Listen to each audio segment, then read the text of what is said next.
Hello friends, स्वागत है आपका अपने YouTube चैनल में। दोस्तों, कर्मों का जो फल होता है ना, वो कहीं ना कहीं से आपको ढूंढ ही लेगा, चाहे आप किसी भी कोने में चले जाएं। ऐसी एक छोटी सी कहानी है।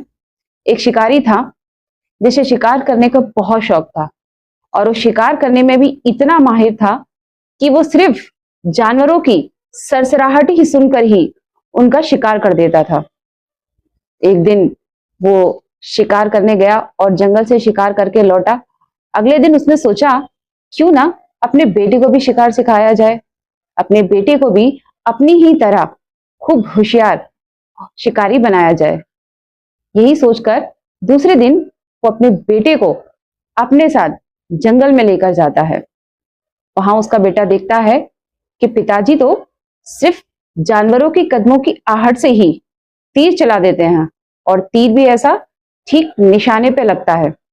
बच्चा लौटकर पिताजी के साथ घर वापस आता है और माँ से अपने पिताजी के बारे में कहता है कि अरे वाह माँ, पिताजी तो बिना देखे जानवरों का शिकार कर देते हैं। मैं भी बड़ा होकर ऐसा ही बनूंगा। अगले दिन बच्चे को साथ ना ले जाकर वो शिकारी अकेला ही जंगल में जाता है।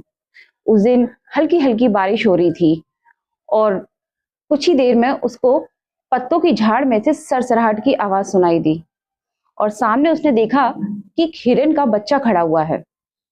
बहुत ही सुंदर, जो भी देखे उसका मन मोह ले। लेकिन वो तो शिकारी था, उसे क्या ही करना था, उसे तो बस शिकार करना था। उसने तीर निकाला और चला दिया। तीर जो था उस हिरन के बच्चे को लगा और वो गिरकर फड़फड़ाने लगा। जब उसकी माँ हिरनी ने देखा, वो दौड़ती हुई आई और उसके घाव को चाटने लगी। उसे मालूम था कि शिकारी यहीं आसपास खड़ा है, लेकिन उस शिकारी से ना डरकर वो अपने बच्चे को प्यार से सहला रही थी। अब शिकारी ने देखा, अरे वाह, आज तो एक नहीं दो दो शिकार। उसने फिर तीर निकाला और वो तीर जाके हिरनी पे छोड़ दिया। अब वो हिरनी भी गिर पड़ी, तड़फड़ाने लगी, और वहीं उस हिरनी और उसके बच्चे ने दम तोड़ दिया। अचानक से पत्तों में फिर से सरसराहट की आवाज सुनाई दी। बस उसने फिर से तीर चलाया और हो गया। उसने जब वहां जाकर देखा तो वहां कोई और नहीं बल्कि उसका अपना बेटा मरा हुआ पड़ा था। वो बेचारा वहीं बैठकर रोने लगा, तड़पने लगा। लेकिन उसका बेटा उस टाइम तक खत्म हो चुका था।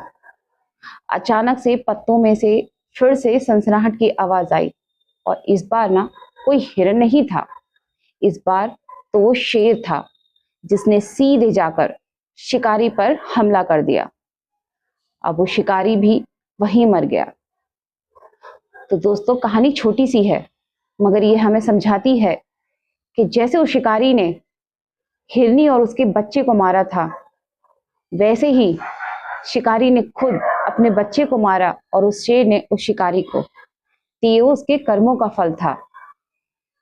ठीक वैसे ही हमें भी अगर हम अच्छे कर्म करेंगे तो उसका फल अच्छा ही मिलेगा, और बुरे कर्म करेंगे तो उसका फल बुरा ही मिलेगा।